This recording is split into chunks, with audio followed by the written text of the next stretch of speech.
Mungkin bicara tentang Gubernur Jawa Barat, kalau diperhatikan ada upaya-upaya membuat perubahan menjadi lebih baik.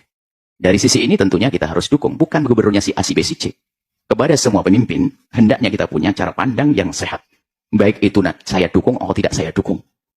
Adapun yang disebutkan tadi jika betul, karena kami juga belum bertemu langsung, tapi mendengar beritanya dari teman-teman, bahasanya memang itu bisa jadi termasuk bagian daripada ijtihad beliau, dia meninggut dari sisi ingin mensejahterakan rakyat. Maka perlu kita sanjung dong tentang sisi ini. Adapun sisi kesalahan yang lainnya, dan memang bukan malaikat. Dan kami yakin kalau orang ingin membuat kebaikan, perubahan yang sesungguhnya akan mudah untuk diinginkan. Kalau Anda misalnya, kalau pemimpin Anda seorang dokter, lalu dia berbicara tentang ilmu kedokteran, lalu benar, lalu di saat nyinggung urusan agama salah, ya memang dia bukan bagiannya. Tinggal mengingatkan saja tanpa harus kita bodoh-bodohkan, mohon maaf. Ini kan cara hidup yang baik. Ya kita ingin membangun semacam ini. Kita sudah bosan di media ini dengan caci maki olok-olokan antara ustadz dengan ustadz ini dengan ini dan sebagainya. Jadi sepertinya yang dibidik adalah bagaimana mensejahterakan dengan menyalurkan bantuan yang tepat.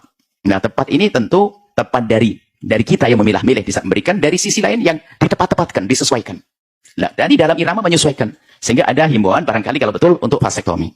Apakah boleh demikian ini? Tujuannya benar, kalau salah caranya tinggal kita benarkan seperti apa nantinya, gitu saja. Jadi jangan sampai terjadi polemik panjang lalu caci maki, kita tidak merindu untuk itu semuanya. Yang jelas bahwa melakukan vasektomi jika memang tidak bisa tidak membuai atau pemandulan selamanya, itu tentu tidak diperkenankan. Seolah mendahului Allah, pasti anaknya bakal besar, anak hidup dan sebagainya. Kalau ternyata masih ada bisa kembali, itu pun juga proses berat, biaya juga. Itu kan juga mengeluarkan uang lagi dan sebagainya. Maka alangkah mudahnya jika diberi edukasi untuk mengatur kehamilan dengan cara selain itu.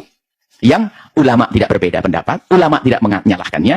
Dan insya Allah ini kalau ini sampai kepada pemimpin kita, gubernur, insya Allah karena beliau memang seolah-olah ingin, memang saat ini ingin membuat perubahan, maka kami yakin akan didengar.